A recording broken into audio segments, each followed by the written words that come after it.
Good morning, Knicks Nation. Today is Thursday, the 15th day of June 2023, and I hope this day in June finds you safe and healthy and your family safe and healthy, and that the needs of you and your family in terms of food, shelter, clothing, as well as health are being met today. Blessings upon those that work in the healthcare field, along with the first responder who every day are trying to save lives, and those that pick up garbage to keep streets and sidewalks clean and disease free, and those that make deliveries for our convenience. Double blessings on the men and women that are out here trying to help rescue, deliver, and recover teenagers and children who are the unfortunate victims of child molestation and pedophilia. Recovering people who are also the victims of prostitution and child prostitution, pornography and child pornography, human trafficking and sex slavery. Double curses on the perpetrators of these things, the profiteers of these things, and the perverts of these things. Finally, blessings upon the homeless. There are nearly 600,000 men, women, and children, mostly children, on the streets of the United States of America, and millions around the world in similar or worse conditions. Blessings upon them, for theirs is the kingdom. Very interesting developments in the last 24 hours. One of the things I look for myself when I'm looking at possibilities of trades and what the Knicks might acquire is I got to go with a feel of there's a difference. I keep telling y'all this, but some of y'all can't differentiate. There's things that I want, and there's things Leon Rose might want, and they're definitely not always the same things. And I got a good feel for Leon's style over the last 3 years of how he operates. For example, I think we can all agree he is not a spendthrift. He's more cheap than anything. He's very conservative in his moves. And so he moves with a stealth and with a quietness, keeps things close to the vest. And, so that gives you an idea, or gives me an idea of what he might or might not do. Ian Begley, one of my three wise men, has repeatedly said that James Dolan brought in Leon Rose to acquire a star. But Leon Rose, if you listen to what he has said, and not anything but what he has said or printed out in statements, he's looking to build on the young core. He's looking to develop from within and develop the culture. And in 3 years, his staff, Tom Thibodeau, they have done that. So this whole need a star thing, I have to believe at least part of it because Ian said it. But at the same time, it doesn't make a lot of sense to me, especially when they're doing such a good job building their core. And yes, a Joker, Nikola Jokic, you get a guy like that, yes, you can win championship. You get a Giannis Antetokounmpo, absolutely, you can obviously win championship. I wouldn't consider Jimmy Butler a superstar, but he's a star. And Miami did go to the finals with him, Kyle Lowry, Bam Adebayo, and a whole bunch of no-names. So team is extremely important. Culture is extremely important. Continuity is extremely important. Now, Denver has all of that also, plus Joker, right? So that's how they end up winning the title. So with regard to the Knicks, this is an extremely important summer, as I mentioned, because of all of the talent available. I don't feel they necessarily need a star, like I mentioned, a Mikal Bridges, a Jeremy Grant. These are not stars. But the latest thing to come out of Washington, and this is another thing I look at. If there's smoke, you could look at it because smoke rises in a lot of different places in the NBA. But when the smoke gets thick, you got to figure that there's some fire there. And there's one thing that struck me that I want to share with you. It was also reported by Ian Begley that earlier this year, in 2023, the Knicks had internal discussions about Bradley Beal. Now, in and of itself, internal discussions about a player don't mean anything. And I'll tell you why. Picture yourself, your full-time job is general manager, or, as in Scott Perry when he was general manager, or president of basketball operations like Leon Rose, or executive consultant, like Worldwide West. That's your full-time job. So what do you do every day? If that's your full-time job now. Well, one of the things you're going to do every day is you're going to discuss NBA players, right? So you can discuss possibles, you can discuss people you really want to go after, or people that you have no shot at that would fit. You could discuss all of that. Okay, so the fact that they were discussing Bradley Beal doesn't mean anything in terms in and of itself. But except this one thing. They're discussing in this particular case a player that owns a no trade clause. Now, in case you don't understand what a no trade clause is, when you spend 4 years with the same team in the NBA, you are eligible on a new contract when you sign a new contract to put a no trade clause in, which means if the team has to get your permission to trade you. Generally, not only that, but the no trade clause allows the player to give a list of preferred destinations. Like, I don't want to be traded unless it's to X, Y, Z, and D teams. If you're going to trade me to A, B, C, or D, then we can talk about a trade.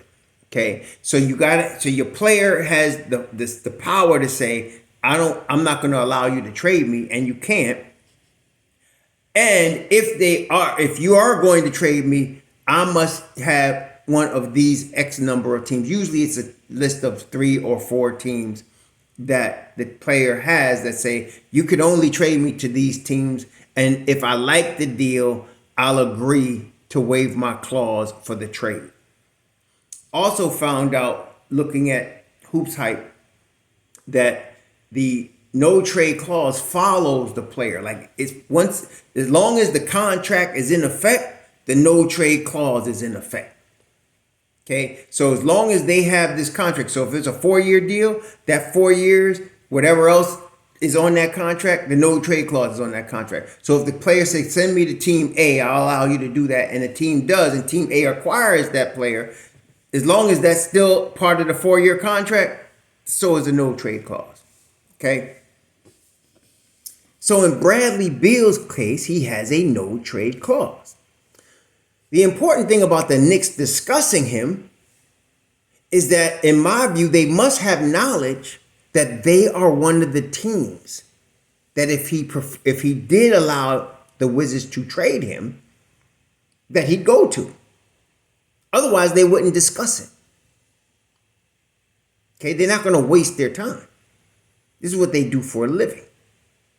So that was an important piece of information, because now I'm realizing the Knicks are on that is Bradley Beal's radar. And as Wojnarowski reported yesterday, the agent for Bradley Beal and the team president, the new team president, are discussing trading him. This is combined with another piece of information, which is, and this is possibility. It's always been a possibility, but Kristaps Porzingis could decide to not opt out of his contract, to exercise his player and keep that it's $33 million, I think it is. It's $36 million. They got it listed here on SpotRack as $36 million. So he can just take that $36 million. Now that's a significant move, and it opens up a lot of possibilities. So let's unpack this for a couple minutes. So Bradley Beal, it's a lot of money. It's a lot of money. Bradley Beal is right now, he's 29 years old. He's going to be 30 years old in a couple of days. Okay, he's going to be 30 years old in about a week. So he gets $47 million this coming season. He gets $50 million at 30, his age 31 season. He gets 54 million his age 32 season, and he gets 57 million his age 33 season. It's a lot of money. That's a lot of money. And the problem I have, aside from the fact that it's a lot of money, the problem I have here is he has not been the most healthiest player with that money. Okay, so when you're looking at, let's look at his last 4 years. The last 4 years under Bradley Beal. Okay, let's take a look. He's a 10-year vet, and so his last 4 seasons he has played. This past year he played 50 games. The year before that he played 40 games. The year before that he played 60 games. The year before that he played 57 games. So in the last 4 years, 50, 40, 60, 57. Now, Bradley Beal, unlike, say, Zach LaVine, does not depend on extreme athleticism for his game. His game is more of a floor game. He's athletic now, but he's more of a, he's floor level. Okay, he's not be dunking on people as a regular thing. Whereas, say, Zach LaVine, his whole game is predicated on high level athleticism. That's why I call him the pogo stick, because his game is predicated on that. But that's not Beal. I've said that I would take 60 games, and it'll probably be 65 games of Kristaps Porzingis than 82 games of Julius Randle, and I stick by that because Porzingis would make the Knicks better. All 5 guys would be better because of Porzingis versus Randle, in my view. But I don't know if that's the case with Beal. And that's the problem. I don't know, and this is really the speculative part. I hope that Dolan is not putting pressure on Leon Rose to go get a big name. I'm hoping he's not doing that, because he might ruin the flow of what the Don is doing with the Knicks, which is, like I said, you take the same team that just lost in the second round this past season, you're going to get 50 wins out of that same team. You're going to get 50 wins plus out of them this coming season. Okay? So it's not necessary for them to take too big of a risk. Okay? It's not necessary for them to do that. But there may be pressure. I don't know, and I don't want to speculate, and I don't want to start, and please don't call my channel, starting all your Dolan hate. Don't, okay? I don't hate Dolan. I just hope he's not doing that. But let's talk about the parameters of how a deal would work, because this is going to be a big time.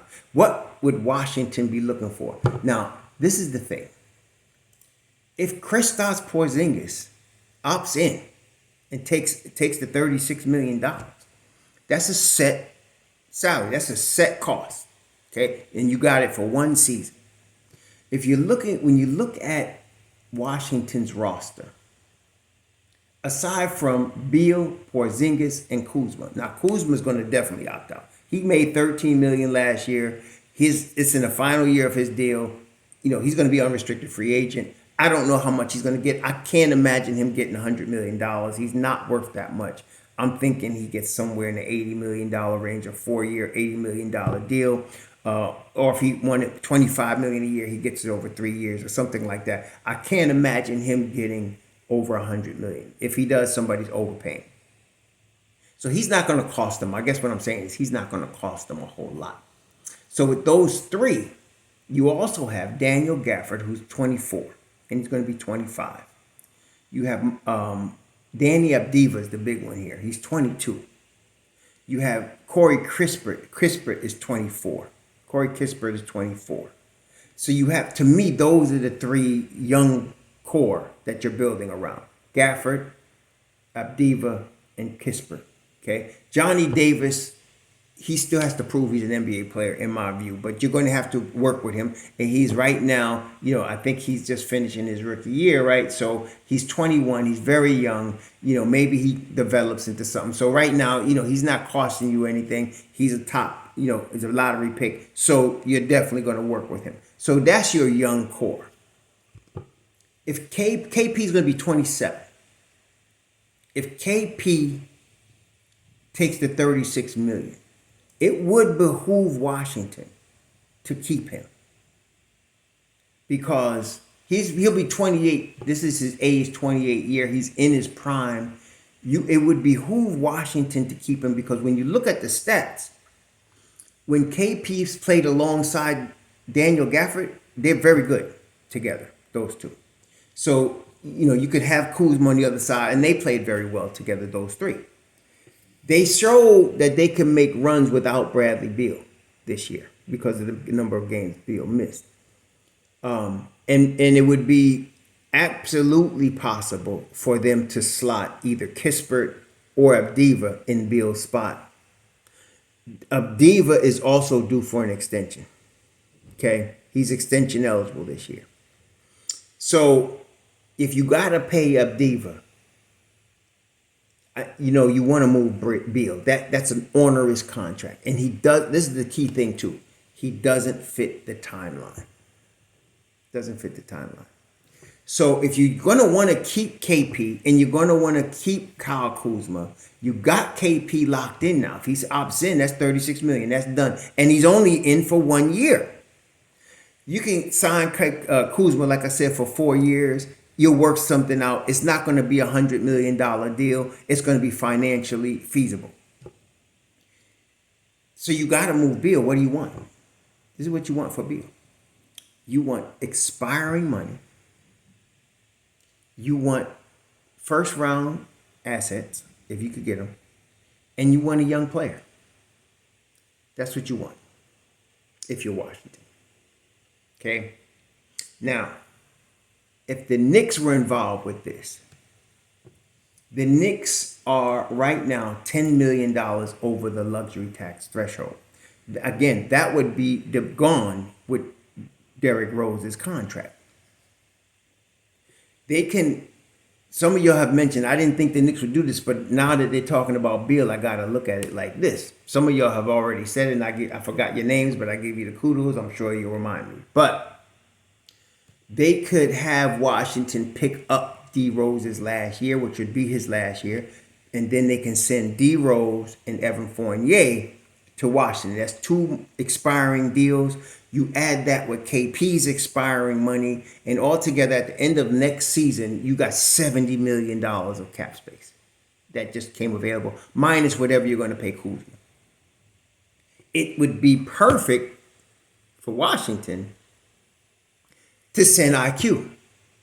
Because now you got, they got Monte Morris and they got DeLon Wright. There's a very capable point guard, but I believe IQ is better than both of them. But the Knicks, it would not help the Knicks. And I'll tell you why.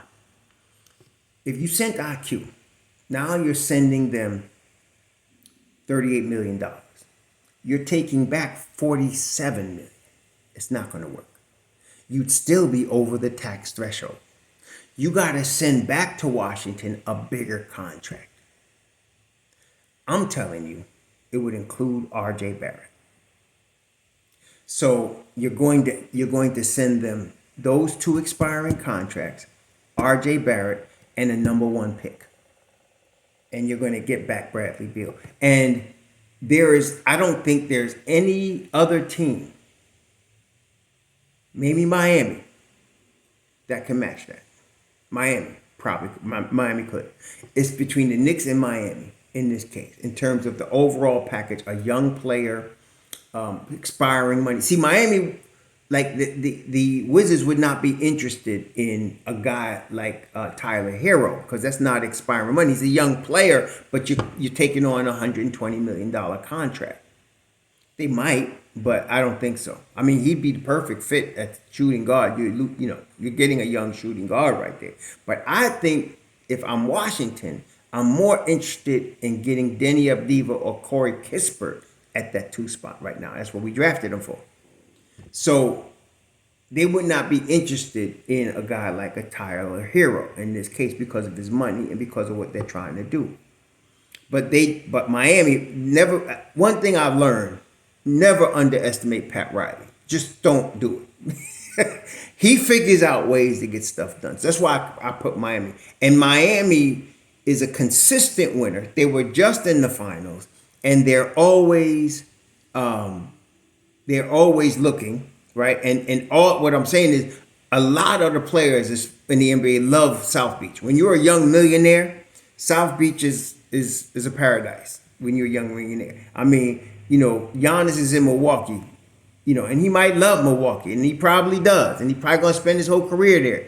But compared to South Beach, it's no comparison, okay? Versus, you're getting a foot of snow versus 80 degrees in January, So, and then you're a millionaire, which means you get the top-notch cribs, the top-notch everything. So, yeah, a lot of young players love Miami Beach, South Beach, Miami. So,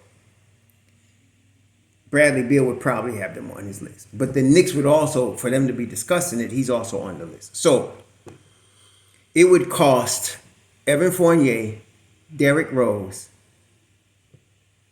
and R.J. Barrett. That's what it would cost. And then you give them, a first-round pick. One first-round pick, maybe a second-rounder. And they'll get their pick. They'll get their young talent.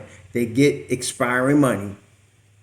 And they move on with life. See, that's what I can see that happen. They can even start R.J. at the two-guard spot. Okay, they can do that. Okay, so, and I know I'm going to hear all these howls about I'm always scheming against RJ. Forget y'all. Forget y'all. Your mental cases, please step aside. But those of you that got sense, this might happen. Because that deal gets the Knicks under the salary of the luxury tax. It keeps the Wizards under the luxury tax. It gives them the young core they need. It adds another important young piece plus draft capital. There's smoke here. And I'm just trying to say what kind of sense it makes for this to work. Let me just make this very clear to y'all. I, Raw Hebrew Remnant, do not like this deal. I don't like it. I don't. I'd rather trade for KP. And that's still a possibility because if he opts into the $36 million, that actually helps the Knicks. Because now, if he said, "I won't trade me to New York," and they agree, and he said, "Okay, I'll opt in if you trade me to New York," they can send back $36 million. Again, they send back Fournier, RJ, and it's done. They could do that. Because Fournier and RJ right there is 42. So you still get under, and you lose Derrick Rose, you still get under the luxury tax. So that's no problem. But and I would do that. And no, I don't believe they would send out Mitchell Robinson. They wouldn't. Like I said, the $60 million that he signed, of which you got $40 million, like $45 million left. You cannot get that value from anybody. Some idiot talked about they can easily replace him with Brook Lopez. Okay, yeah, we can go get Drew Holiday too. And while we at it, let's just pick up Giannis. Anyway, we're talking about value. You cannot replace that $45 million of value with an equal value in terms of production that you're going to get from that position. So I don't think they're not trading Mitchell Robinson. But the key in that trade, unfortunately, would be a guy like a R.J. Barrett or Julius Randle. Those would be the keys in a trade with Washington. But between the Beal noise and the KP noise, there's a lot of smoke coming out of Washington right now. And so now I'm kind of focused on Washington a little bit to see what's going to happen here. And I'm not buying the Boston thing. See, people, I understand when your business is all cleared up, you could talk about friendship and Bradley Beal wanted to play with Jason Tatum. But that's not the case here. You got business to do. Boston is going to try to keep Jaylen Brown. They drafted him. Him and Tatum have formed a team. They'll probably pay him the $200-something million and just move on with life and hope. They got a nice team. They got a nice team. All the Derek White, and then Brogdon, Marcus Smart, they got a nice team. So they don't need to, I wouldn't do anything if I was them. See if I could just tweak to get better. But I'm not letting Brown go if I'm Boston. I'm going to try to sign him to the 290 million. And nobody else can sign him to 290 except Boston. He can take less and go somewhere else, and he might do that. That's possible. I don't think so, but it's possible. So I'm not buying Bradley Beal to the Boston Celtics, even if they're on his. I'm not buying it. But Miami and New York, yes. See, in the Eastern Conference, to me, those are the two teams. On the Western Conference, well, he could be wanting to go to LA, and LA could make that happen. It's another team that, like Bradley, they'll make it happen. He could be wanting to go to LA. I don't really see another West Coast team. Maybe Phoenix. Phoenix got all kind, Phoenix. But then they got Devin Booker in Phoenix. So I don't know. I see LA, and I don't see a lot of other teams. Dallas is still flirting with Kyrie, with Luka. See, if Kyrie wasn't there, I'd say, okay, let's look at Dallas. But Kyrie is there. So I don't know. This is going to be an interesting summer. But right now, to me, all the smoke is coming out of Washington, D.C. with the Knicks. And you know what? In a little over a week, we're going to start to see what happens. Because first thing to fall is KP decides not to opt out or opt out. That's a big move right there. So we're going to see how that works. And now Woj has reported they're going to shop Beal. So Beal's going to be on the move. And I hear that because of the core they got. They can move Beal's money off their books and start with a younger core that fits their timeline. This is going to be interesting. And the Knicks, if they were to get Beal, would satisfy whoever it is pushing for the need for a star because they'd have him right there. Okay. So anyway, this is going to be interesting. We're going to see how this works out very shortly. But if Beal is coming to New York, that's the parameters of the deal. Look for Derrick Rose, Evan Fournier. Or they don't even have to send Rose. They could really send Evan Fournier and RJ and let the 16 million fall off, and they're good. Okay, and then send some draft capital to Washington. That will get it done. Okay, because Evan Fournier is 19. RJ's like 24. I think he's like 24 million, 25 million. Let me just make sure I got that number right. So between the two of them, that gets it done. You might want to throw in an ancillary piece, a $2 million piece. It won't be Deuce, but you could throw in a $2 million piece. RJ is 24 million next year.